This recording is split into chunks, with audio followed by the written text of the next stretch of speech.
こんにちは。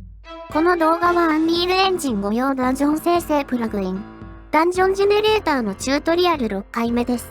このチュートリアルを学ぶことで、ランダム生成されるダンジョンを、あなたのプロジェクトに組み込むことができるようになります。チュートリアルでは、ファーストパーソンテンプレートを使用していますが、他のテンプレートでも使用できます。ダンジョンジェネレーターは FAB で発売しています。機能を限定したフリー体験版を GitHub で配布しています。ダンジョンジェネレーターは Unreal Engine のバージョン 5.1 以上に対応しています。今回は負荷を軽減する仕組みについて説明します。はじめにプラグインのバージョンを確認してください。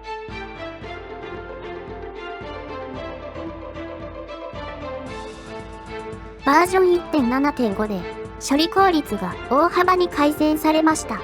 今回のチュートリアルはバージョン 1.7.5 を元に説明します。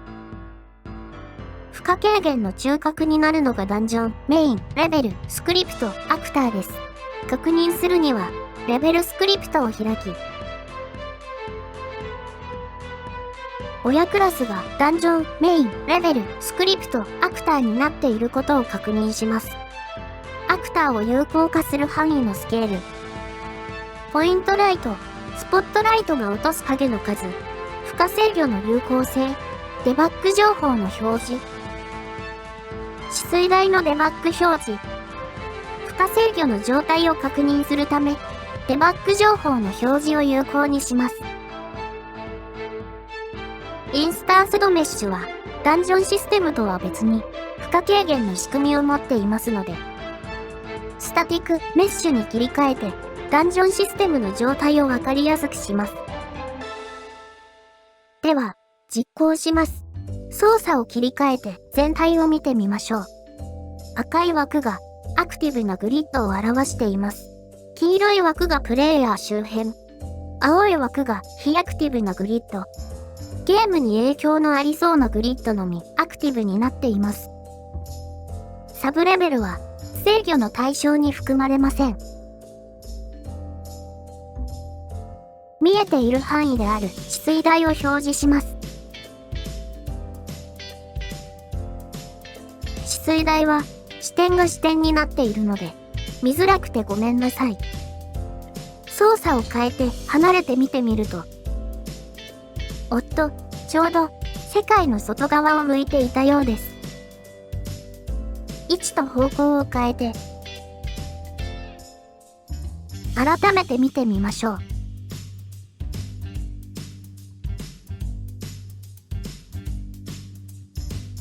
緑の台形型押しと線が止水台です。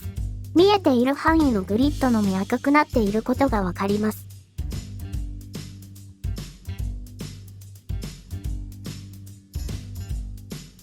今度は負荷制御を無効にしてみます。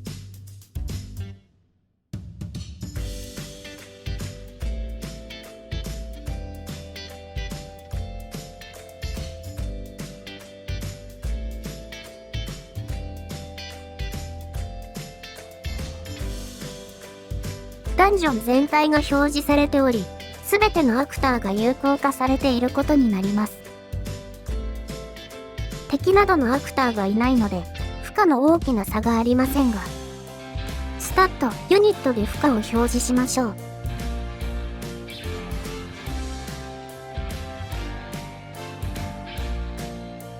ゲームが約16ミリ秒、GPU が11ミリ秒くらいかかっています。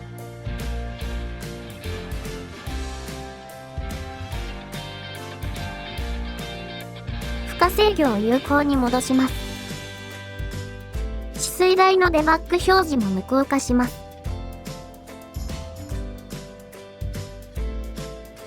CPU は16ミリ秒ですが、GPU タイムが9ミリ秒に縮まっています。視野の外のアクターは無効化されているので、この先、敵を各部屋に配置しても、大きく処理負荷が上がることはありません。グリッドの状態を見てみましょう。視野の外のアクターは無効化されていることがわかります。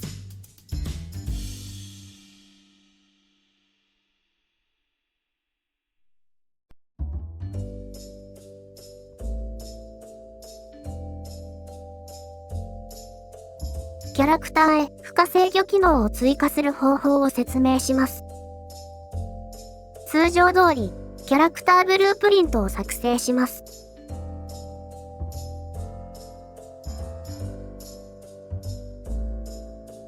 わかりやすくするため、メッシュを急いで設定します。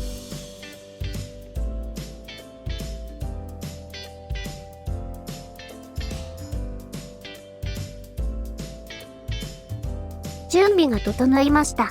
アクターに負荷制御機能であるダンジョンコンポーネントアクチベーターを追加します。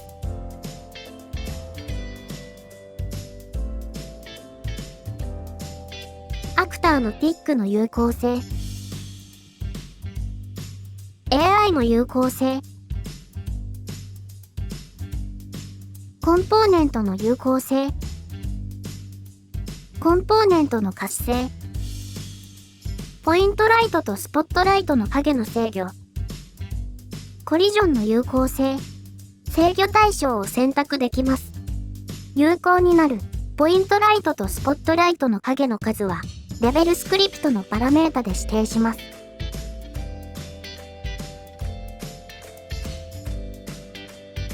作ったキャラクターをスタート部屋に配置します。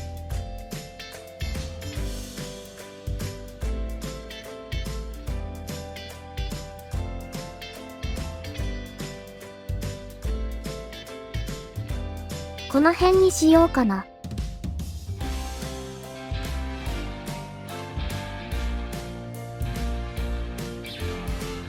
メインレベルに戻ります。開始します。あ、アニメーションを設定しておけばよかった。ちゃんと表示されていますね。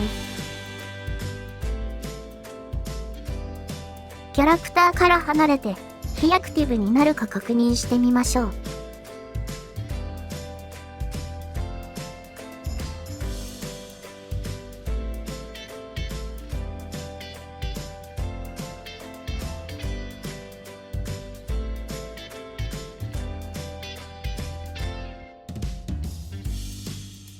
行き止まりだった。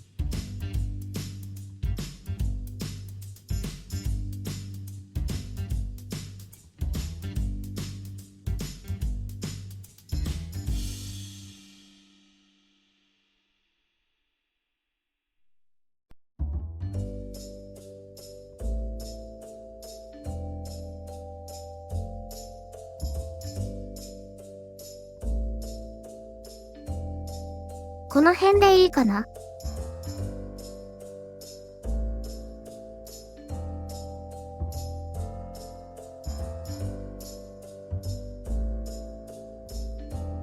開始部屋の床は残っていますが、キャラクターは非アクティブになっています。開始部屋へ戻ってみましょう。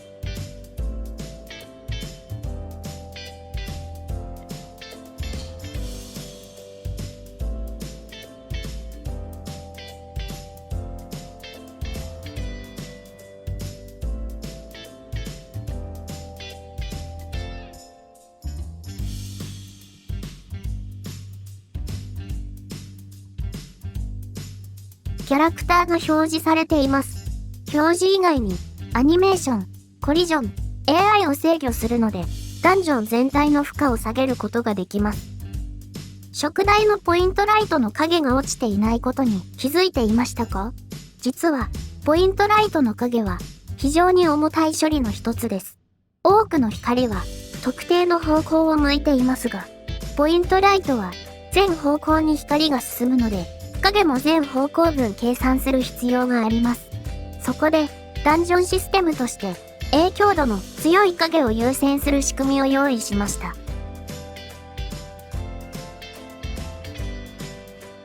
現在は、12個分のライトを考慮します。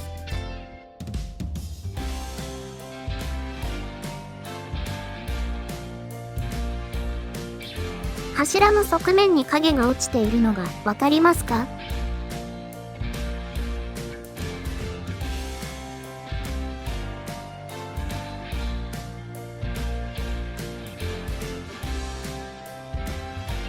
床にも食台の影が落ちていますね。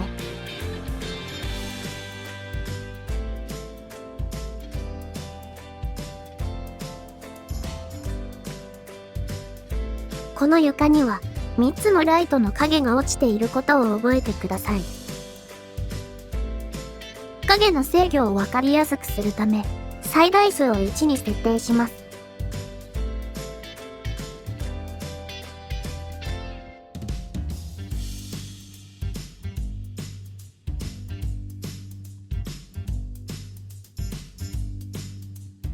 影が1つに制限されていることがわかりますか？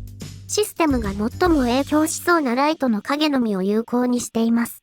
この位置では、後ろの食台の影が有効になりますが、奥の食台の影は数が足りないので無効にしています。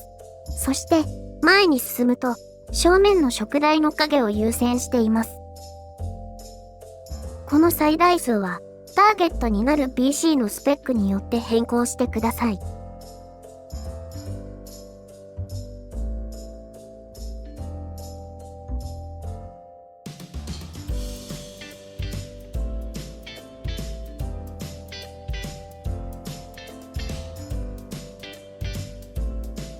もっと食台の数を増やしてみましょう。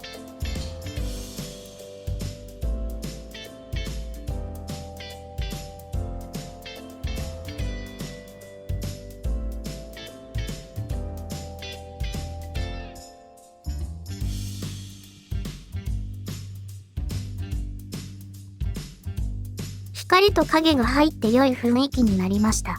負荷への対策ができたので安心して敵をスポーンしやすくなりました。次回は部屋のセンサーについて説明します。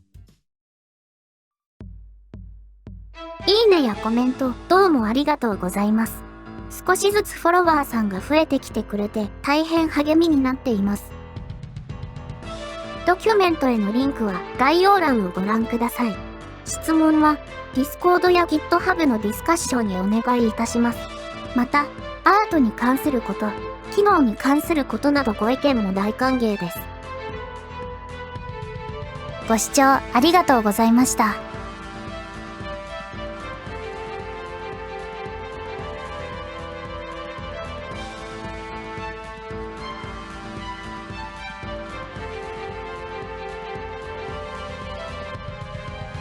へばなー。